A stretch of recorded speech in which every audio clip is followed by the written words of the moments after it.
Hello, everyone. This is the third day of the EMAMI conference, and now we will start our debate, our discussions in the topic of today. That is the how technology could help us to create more day into the museums and our collections. And I would like to start because yesterday we have two discussions, one with Monica and Mireia from Austria, where she was trying to apply a DAO into a museum, in the Museum of Applied Arts in Austria, and this DAO didn't succeed. Yeah. The DAO is an entity based on blockchain, call it decentralized autonomous organization, where all the members of this organization have the same power of decision or the same rights. So what I understood from Mireia is that was not succeed, because actually the museum has to apply the DAO. The museum has to read the power into the hands of many and to the other people, and this was not prepared for that, or didn't want to do that. So this is one of the barriers to apply technology and decentralized technology into the art world, that they are normally not only in the art world, I mean in all branches, is the people who has the power, who remain the power, and who has the power of decision making. They don't want to leave the decision making to others. Hello, Mark. Hello there. I hope I haven't joined the stage too early, but I'm just very keen. Yeah, and also I want to, because in this direction of blockchain, I mean, there was some kind of hype also in the NFTs, and there was many people and many companies that was declaring that the NFTs and the blockchain, mostly the NFTs, they will democratize the art world. And I think there was something, many pieces missing in these sentences and these affirmations, because in this direction of democratizing the art world, there are many misunderstandings. I mean, it sounds very cool for many companies and for many people to say, yeah, we are democratizing the art world because we allow to all to create artworks, and we allow to sell cheapest and affordable artworks. Yeah, but at the end, the influence of who will remain as a part of the art world, that is something that remains also in the hands of a few. And now the NFTs market is saturated. There are always the same fight that is in the art, in the real art world, that is not virtual, in the real, that is not digital works. There is the same fight for to have prestige, for to have fame, for to be recognized, and to have backed it up by important people, or to have your name in all medias, that the people can and they can increase the prices of their works and speculate with that. And no, I think this is totally wrong. The art world will not democratize with the NFTs, and has been not democratized with the NFTs, because I think the democratization of the art world resides in who made the decisions, how the decisions are made, and how many resources are involved in the decisions. So this is clear, yeah, and very, very political. So if someone want to give their mind or their opinion. I'd love to give some feedback on that, David, or some thoughts. Sorry, I pressed the button a bit too early when I joined, so I think you're like I mean we're all on the same page. I think what you want to do is inspiring, and I agree with it 100%. And hopefully, you and all our network together, we can work to achieve those goals. For me, when there's a few things I want to unpack there. The last thing you said about who makes these decisions. Well, excuse this, but who is who? Like, are these? I mean, you could argue that how the art world works and the markets work is so complicated that the decision makers and the people who held the power per se, they are specific people, but in a way they're also not.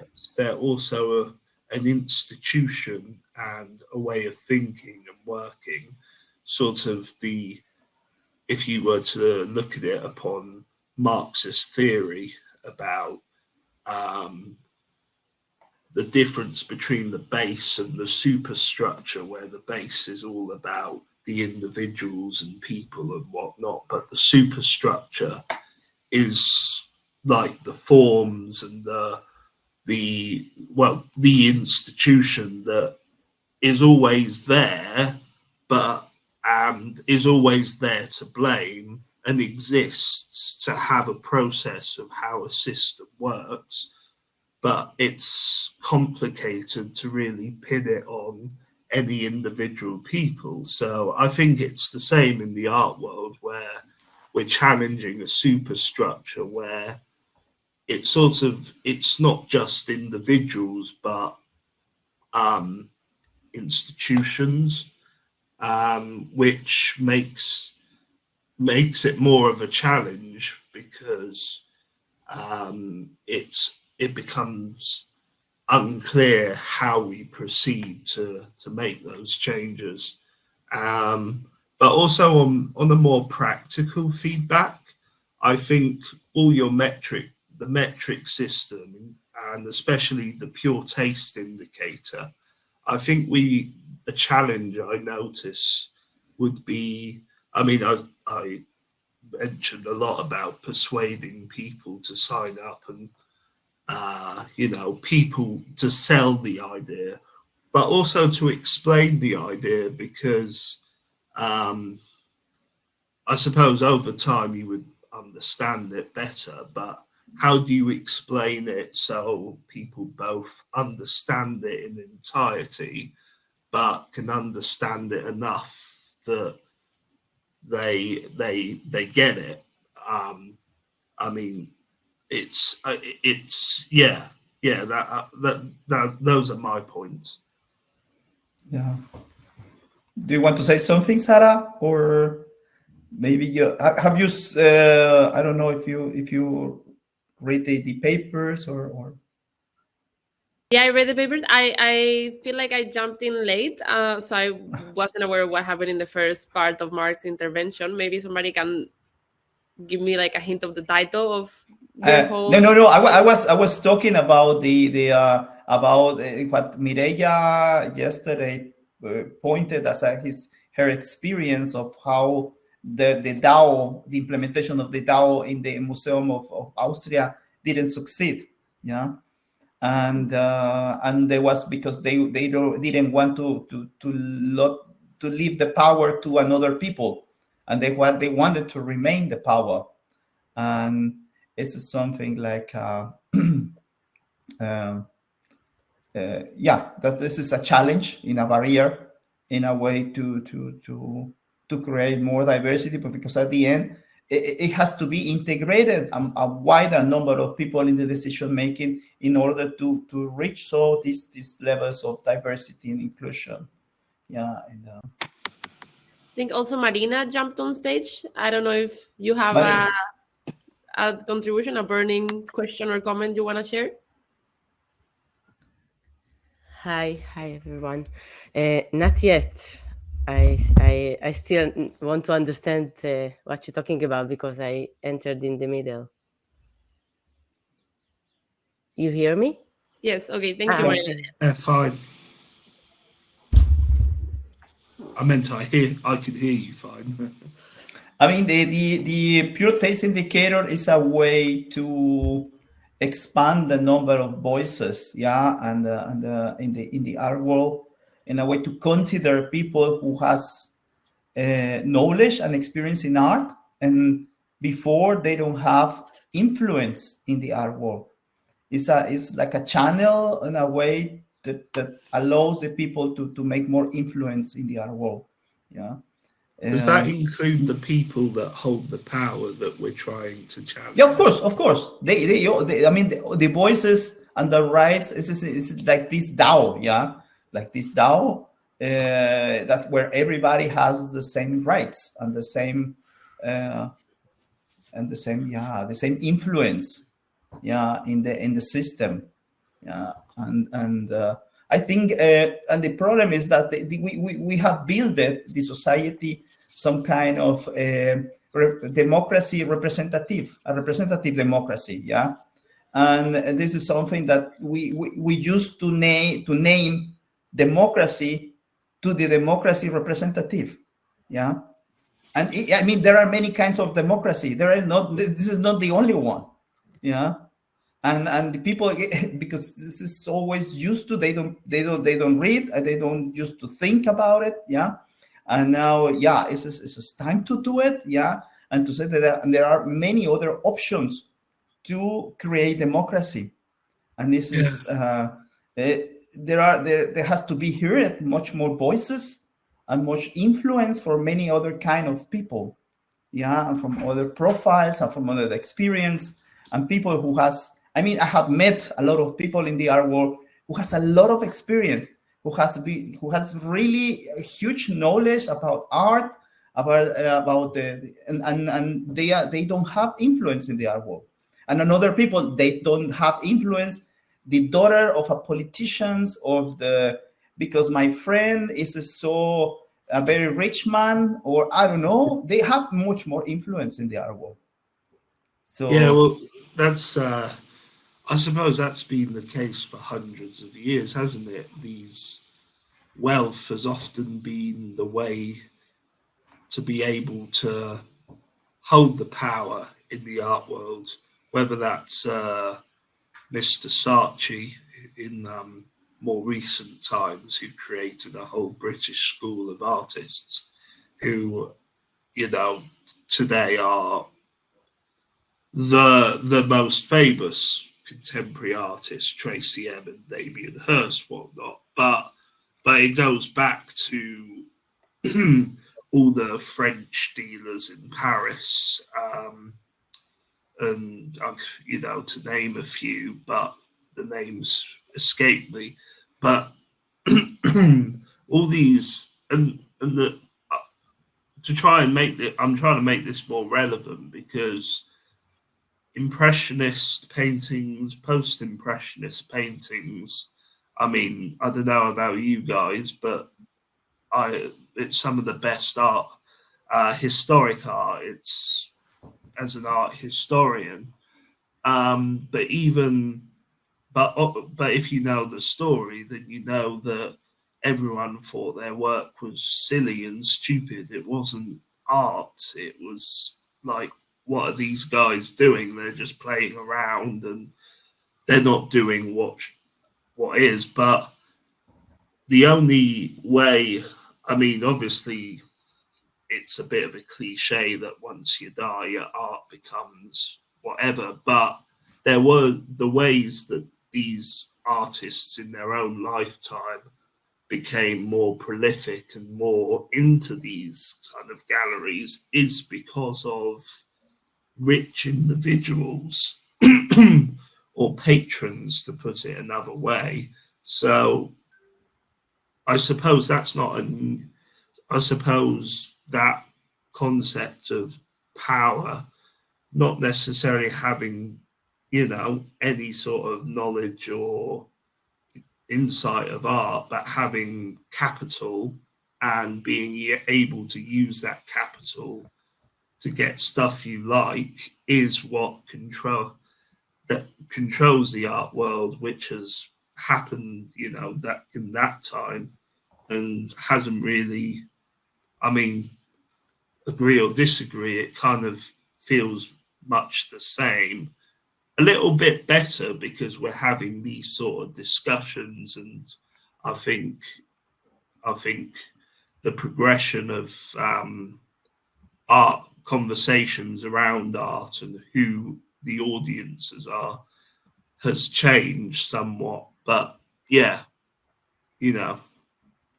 that's what I was talking about. That and maybe it will remain like that. I hope not. Yeah, because the people who has the money is who has the right or who is right. Yeah. And it totally is not necessarily true. Yeah. Why it should be true. Yeah. And I think now we are reached a time where is it possible to make a change with the technology, with the communication, with the internet, with the tools, etc. Is it possible to do it? Yeah. Well, may I just say something quite quickly, because I spoke a lot. One thing that I think gives me hope on what you said, David, is hearing the lady who I can't remember her name or pronounce her name, the one who spoke today at the beginning. Alba, yeah. Sorry, names on yeah, no problem. Yeah.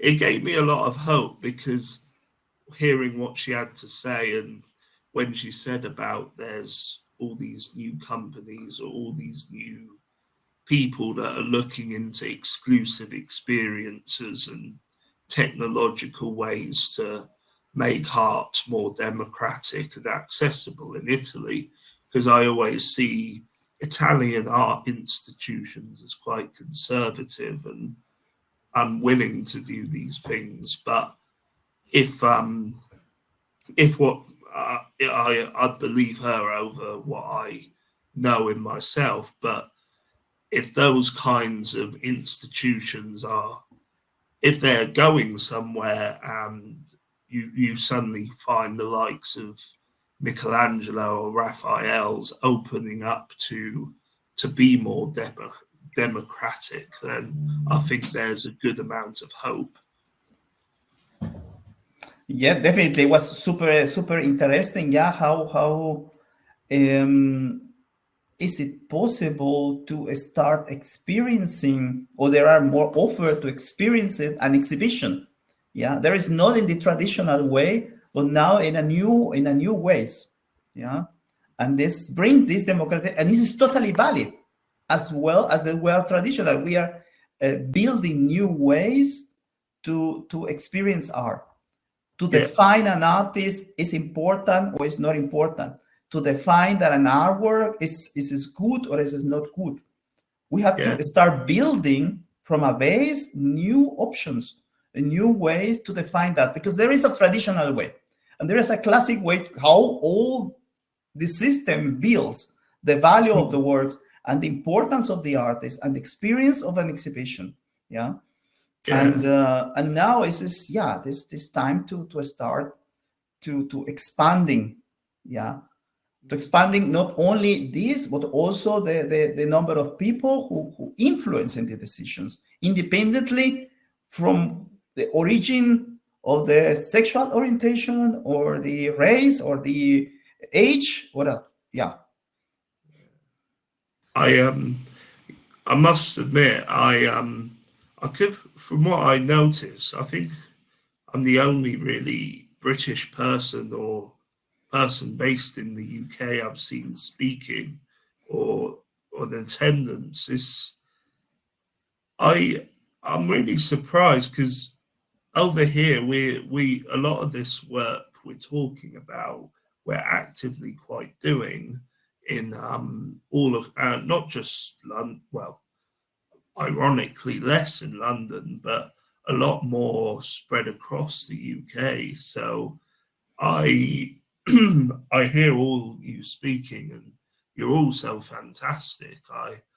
I would really love for more of my colleagues to meet more of everyone that was speaking today, because I think there's all I'm surprised, because I know a lot of my friends, colleagues, etc., would really subscribe to what we're doing here and to all your speakers. Yeah, exactly. And I was also commenting at the beginning that that there was some kind of hype in NFTs world, and many people thought that the NFTs it will democratize the art world. Yeah, so and there was a misunderstanding and lack of understanding of what really democratization of the art world is. I mean, many people use it, yeah, as some kind of a slogan, something for to sell something or for to have more cool image, yeah. But at the end, democratizing our world, it doesn't mean that more people will enter in a museum, or it doesn't mean that more artists will sell affordable artworks.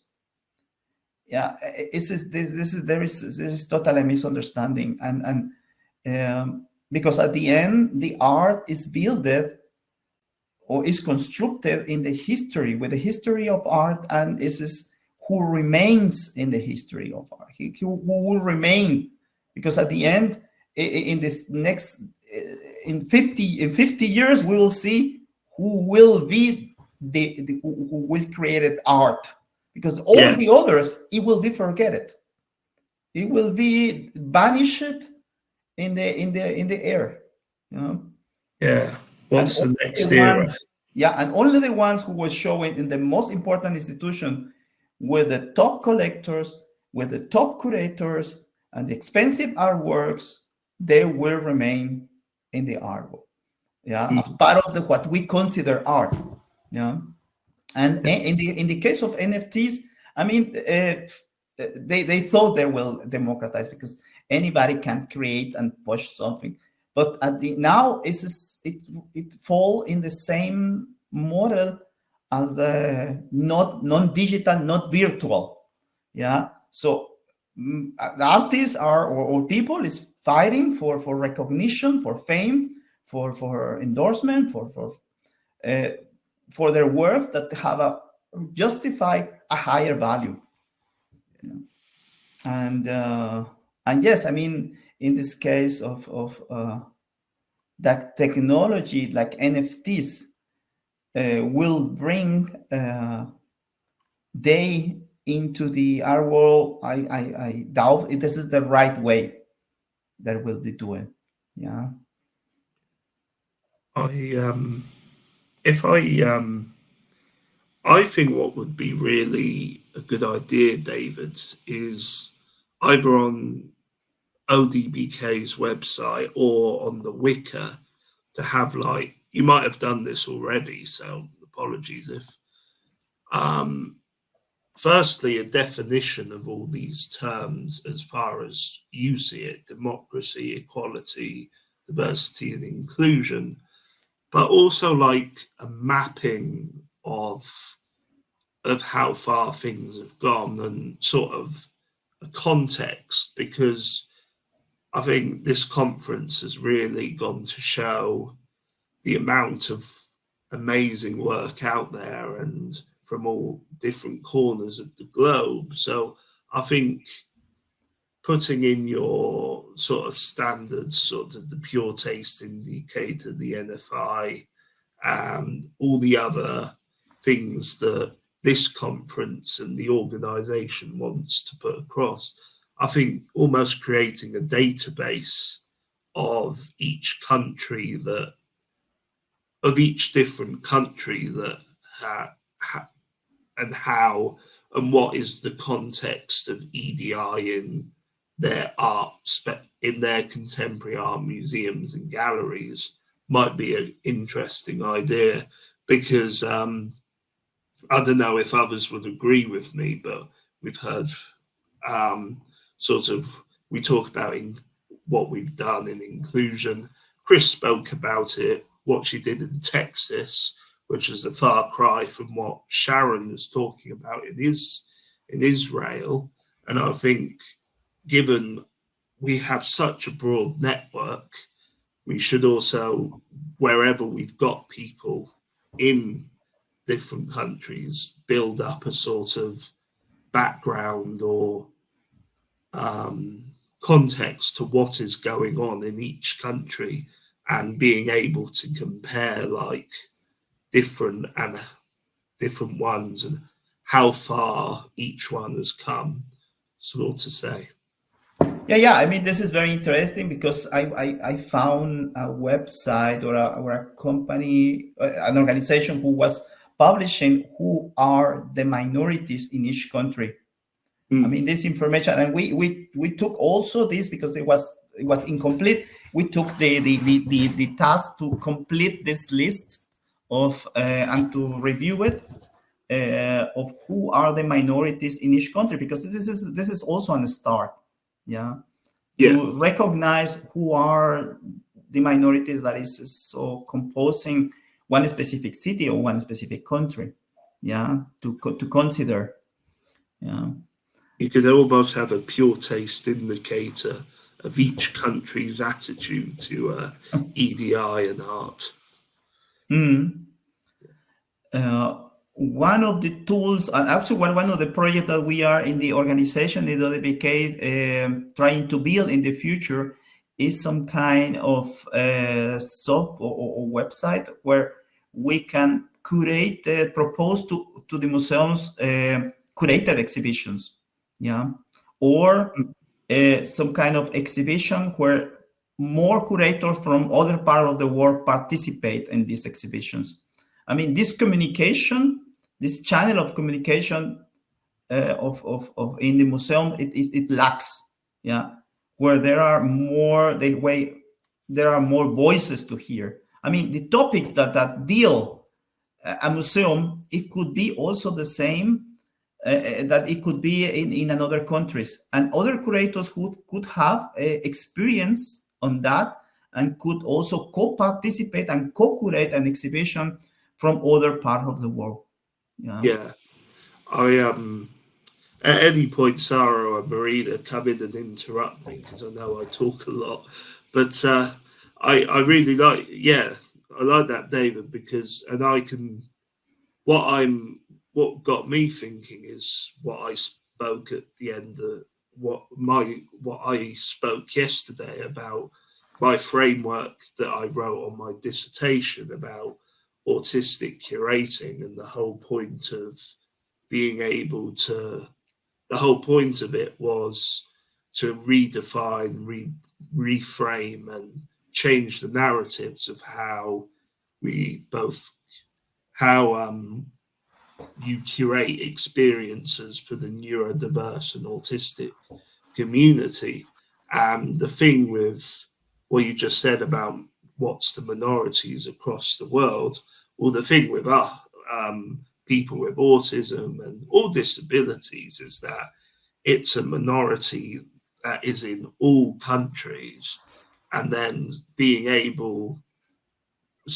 working on that framework of being able to co-curate through what you just said, like a website or something, is something that would, from speaking from my perspective as being able to curate the autistic experience, which I've seen loads of clever ideas how to do it, that would be an interesting idea about co-curation of a minority that's not exclusive to one country, but in all different kinds of countries. So that's my sort of response to what you just said from my perspective of how I've come into EDI and art.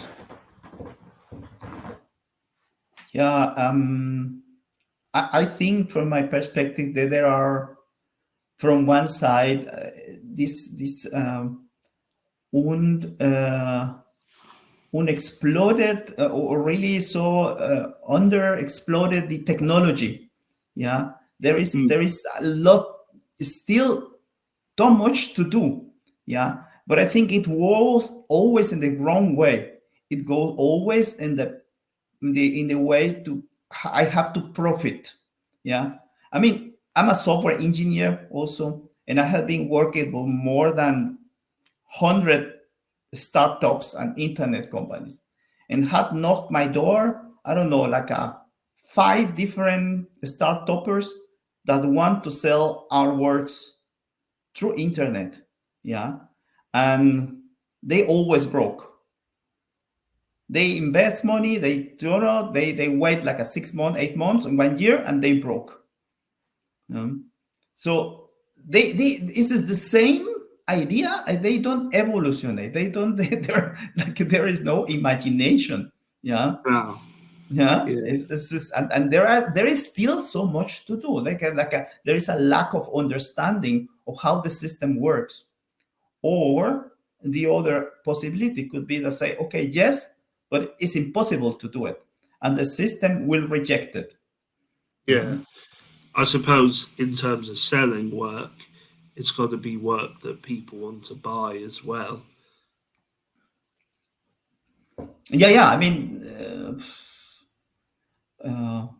there are many of these. Yeah, and at the end remains the bigger or the ones that make more publicity, or they make more media, or they get more investors. Yeah. But I would like to see some technology project that in Web 2 or Web 3 that really succeed in a way to expand the number of people who influence in the decision making of the art world. Yeah.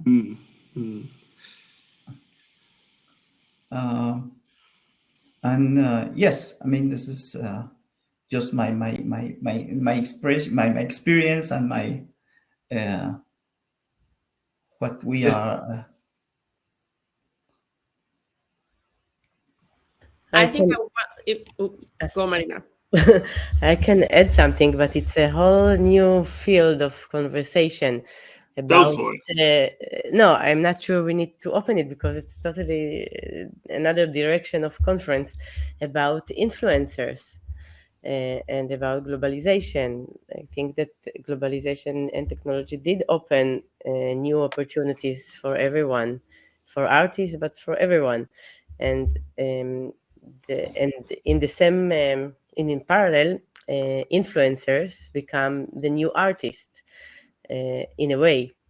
Like many exhibitions today, we can see showing exhibitions, maybe not in the big museums, but suddenly you can find someone who is just an influencer who has really good eye.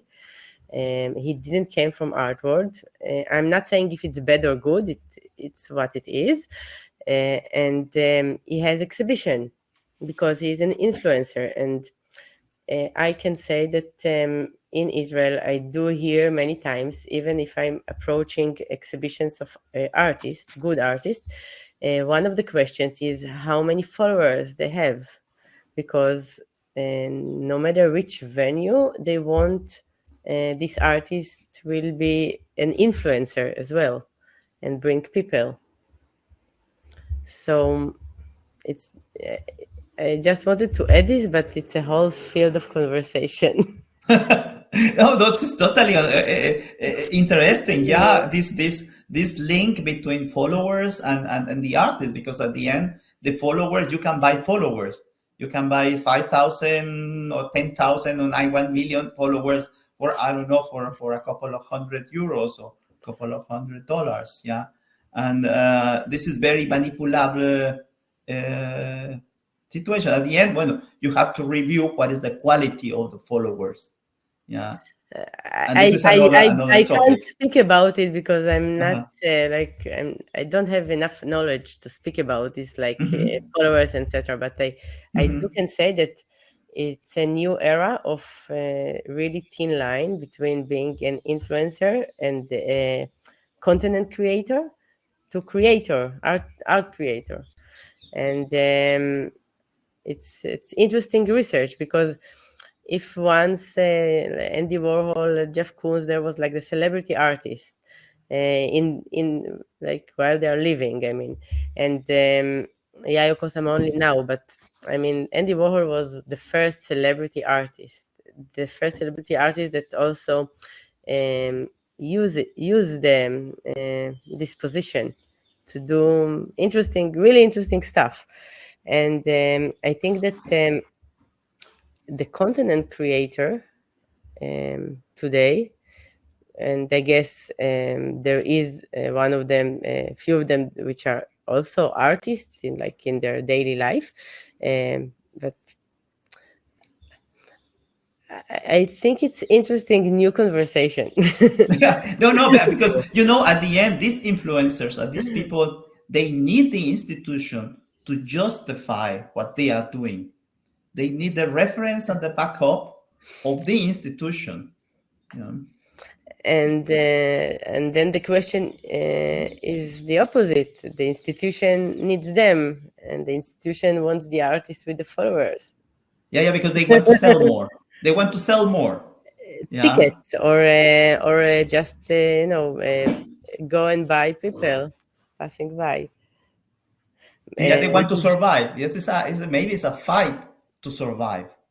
Yeah, Yeah, it is as well, but I mean yeah, because the in the quality of art Mhm. is I think quality of art in a way never was the only thing that made you a ticket to being in this or that position. Yeah, I mean, how many top galleries are in Israel, for example?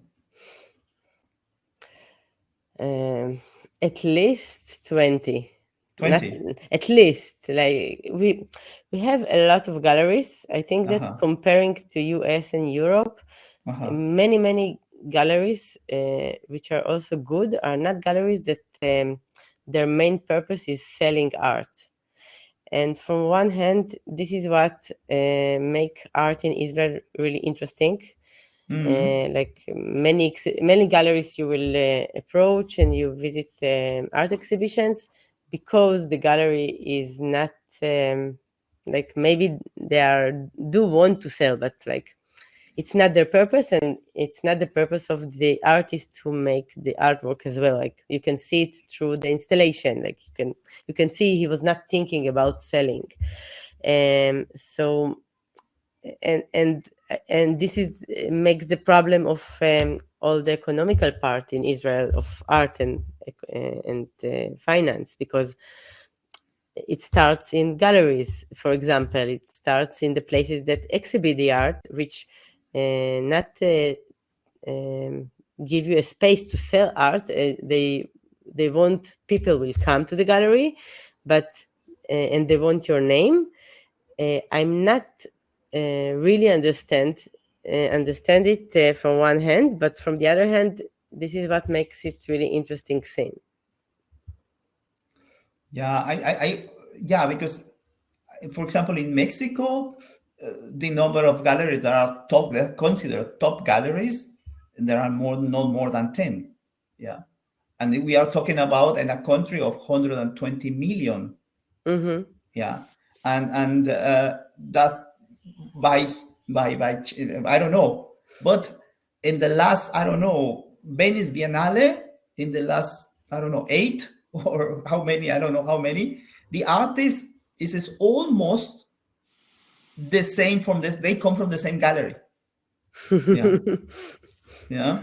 So when you say gallery in that sense and coming from the same gallery, are you? I mean, to you, what does that mean? Like, do you mean like a they are commercial? represented by the same gallery, or Yeah, they the gallery being more of a commercial space than a public space.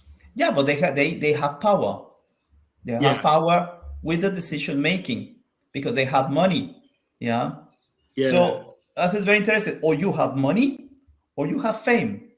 Yeah. So these are the most valuable. So if the work is good or not, yeah, is his work, is his back it up, it doesn't matter.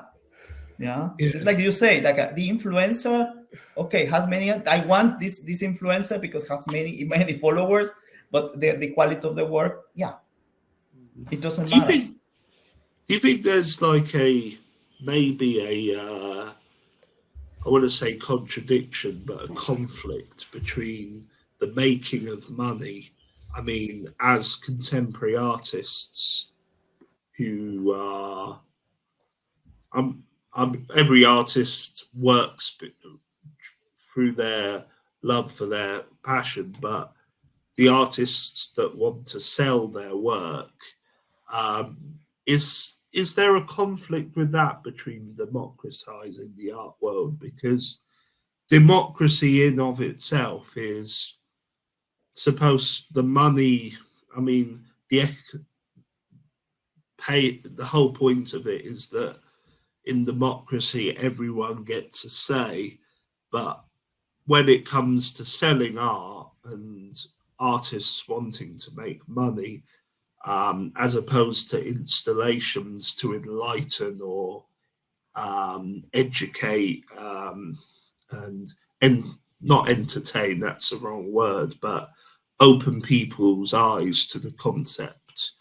I wonder if there's, yeah, generally if the conflict between putting on art to inform, educate, and putting on art to sell, the idea of democracy, where does that sort of, do you know what I'm trying to ask? I don't know if can I speak? I just want to say so. I've been listening. I try and listen, but I want to say, and I had thought this earlier. It popped into my head when we were talking about autism and special needs, and this comes back to Mark what you were saying, is that I think there's two things. Like I think the art education departments in museums tend to not like maybe they're combined with fundraising, but sometimes there's initiatives that museums will take that are innovative and exciting, like the Metropolitan. I mean, it was the MoMA, the Museum of Modern Art, had a program where they invited patients with Alzheimer's to sit in front of Monet's and other very large works of art, and then those works of art help them speak language, right?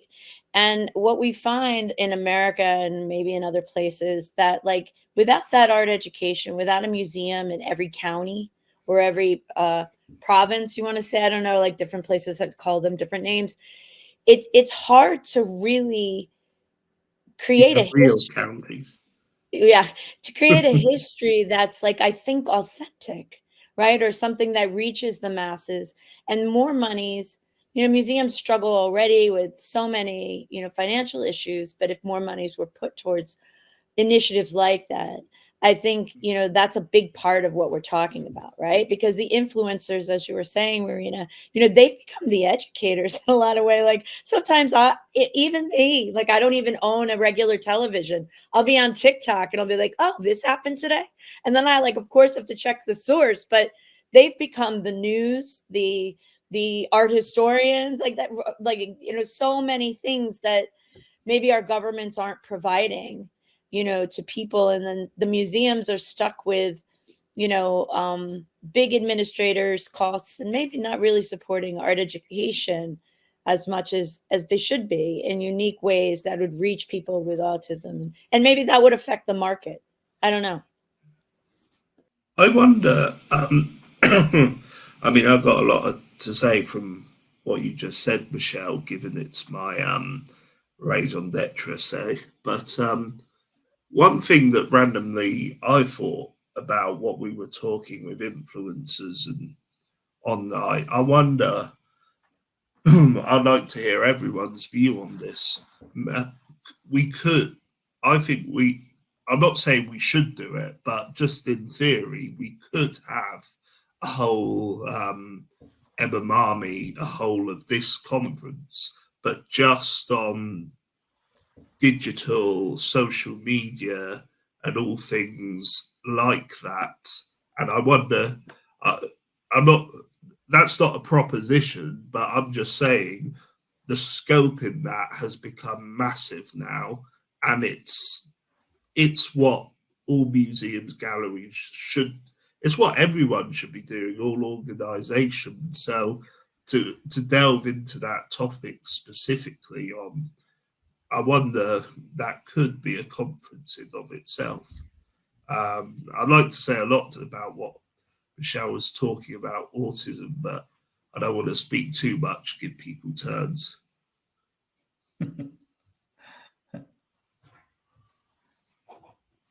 Yeah, thank you so much, Mark.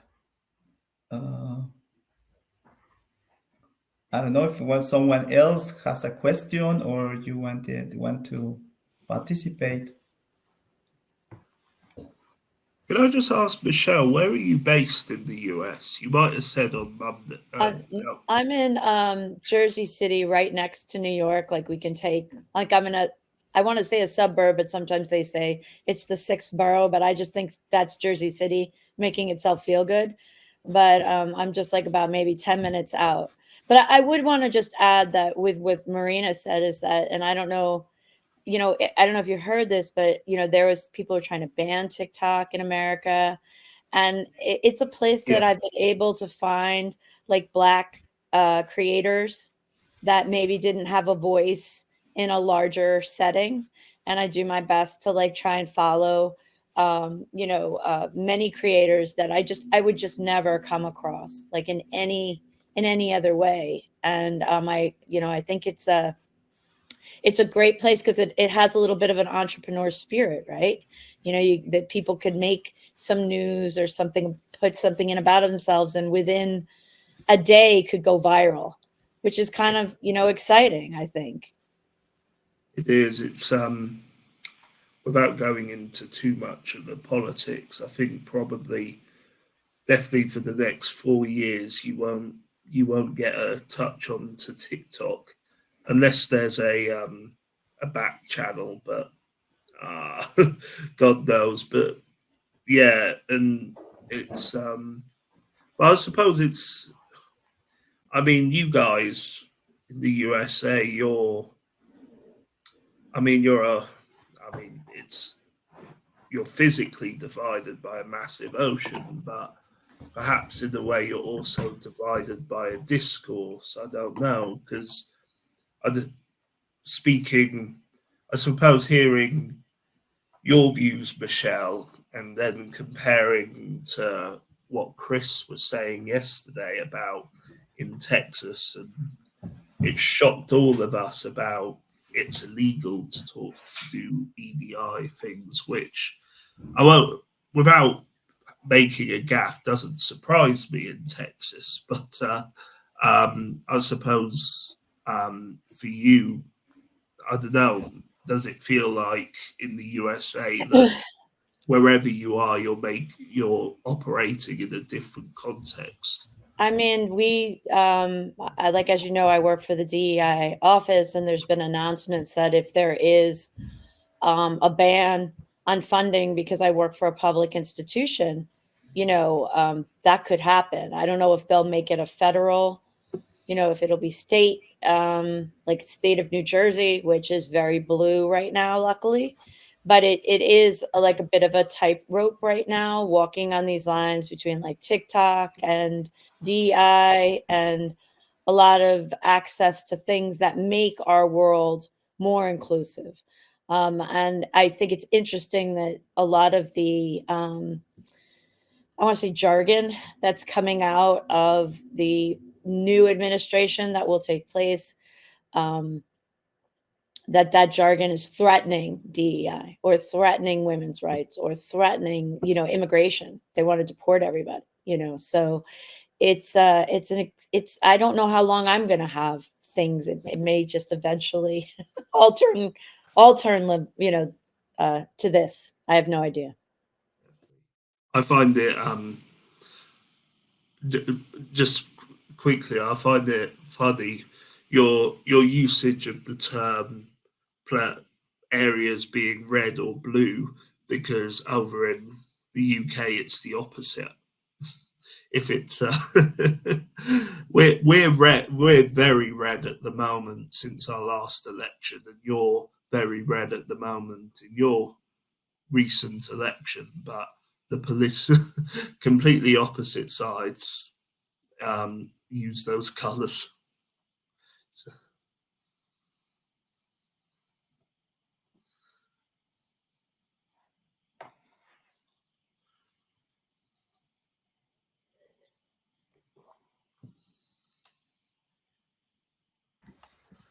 I wanted to make a point about a bunch of things that we've been talking about and has grown my mind multiple times, which is we're trying to democratize the access to the art world. And I see another tiny potential problematic in there, which can be the way I've been experiencing art exhibitions have become more and more crowded. The pace is way faster, and I have say less intense experience, or even like there is less room for even to have the possibility of having like a more personal experience with artworks. And I feel like if we somehow aim to have more art exhibited and more people going to visit the museums, how do you guys perceive that this potential diminishing of the intensity and the privacy, or intimacy of the people with the artworks?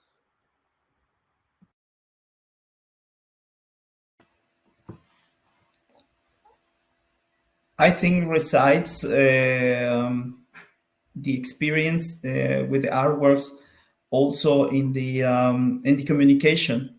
Yeah, it's art is at the end one form of communication, and I think it is very important to be clear. Yeah, to provide the tools to the people who attend the exhibitions with the right with right and different tools. Yeah, in different kind of barriers. As was saying Alba in the morning with these new technological tools with VR and RE, and also the language, for example, and the information that should be in the fingertips, yeah, and understandable, yeah. I think the guides is also important, yeah. I don't know if I answered correctly the question. I'm not sure I understand the question. If you can explain yourself.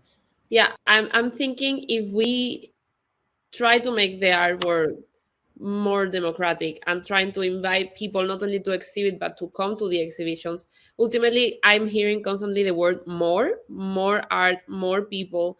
And if we have, imagine that we decided to exhibit only the top artworks per the pure taste indicator, I'm wondering, is that going to happen like with the Mona Lisa? Is the experience going to be a bunch of people looking at the same artwork at the same time, and hence not being able to breathe it out and have like a personal, intimate experience of the artworks? Careful about using Mona Lisa. Everyone says when they finally get to look at it, it's disappointing.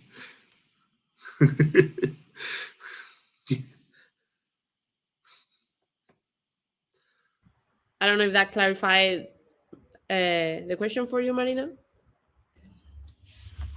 maybe. The topic that I came to speak about today is about eating experiences in art. And if you want, I can make the presentation. I have a presentation, so if you like, I Yeah, can. the presentation is planned for the 20 minutes. Yeah, in Yeah. the 15 of 15, and yeah, now we are in the we can now finish it, the debate, the discussion. Yeah, and wait until the 15 minutes or 20 minutes that you can start your presentation, Marina. Okay. Yeah, please. Yeah. So I think Thank you. maybe for me it's one of the solutions Yeah. to your question, and I agree with you that it's really hard to enjoy and experience a work of art when everyone is in the same place, breathing in the same Room. 2 meters of air. You can't really experience, and maybe one of the important goals of museums is also to put and enlight more new classic artworks, because like Mona Lisa, there is so many other Da Vinci and Monet and Velasquez.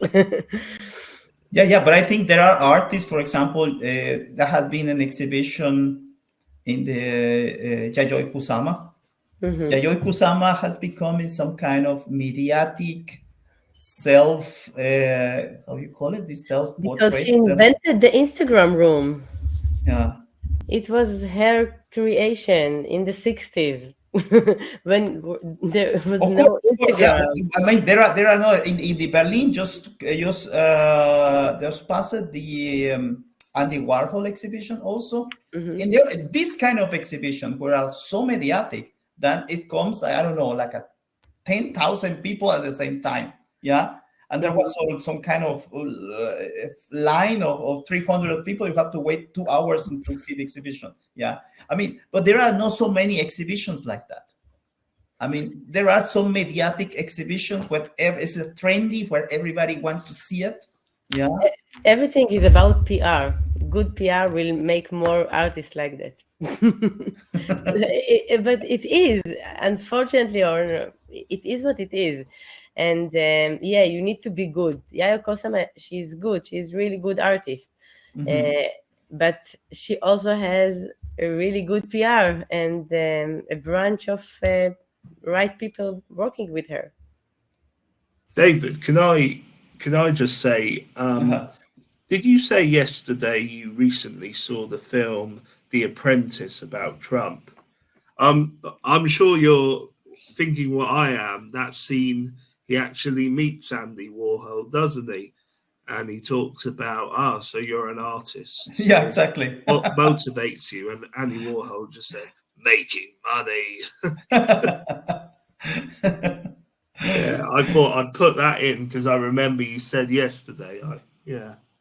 I mean, this experience where so many people are in the same room. Yeah, has, for example, everybody want to go in the weekends.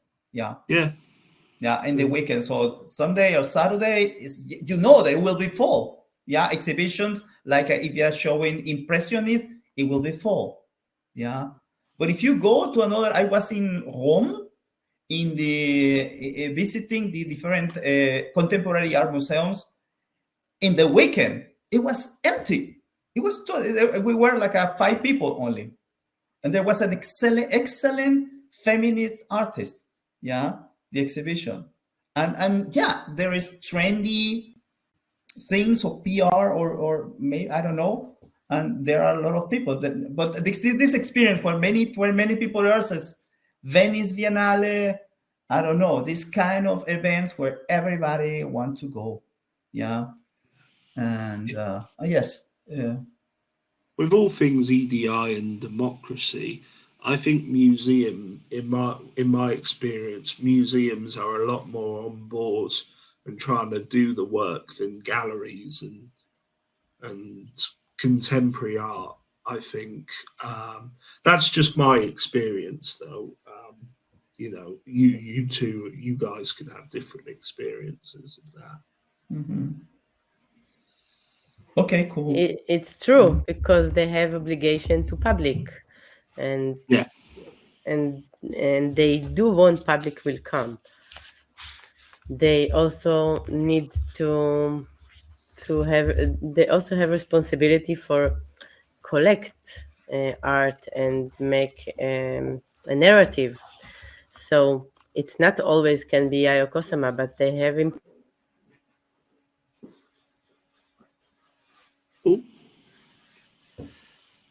it means what?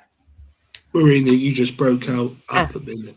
I said that there was a big conference while the pandemic in Israel about what does it mean to have a public role as a museum, as a place that's supposed to serve the public.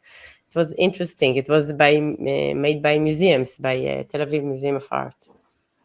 That's very interesting. Yeah. There you can. It's in Hebrew, but you can see everything on the YouTube. Cool. Yeah. Because we were talking, I don't know, yesterday or the other day, the first day, that also what is the responsibility also from the private museums, if it's the same responsibility as the public museums. Yeah, that needs to be discussed further, I think, and we don't have time. Okay. Anyway, yeah, we finished this session of debate and discussion, and in 15 minutes we will meet again for your yeah. Thank you. Yeah. Okay, so come back here in 15 minutes? In 15 minutes, exactly. Yeah. Okay. Thank you. Looking forward to it. Bye. Okay. Ciao.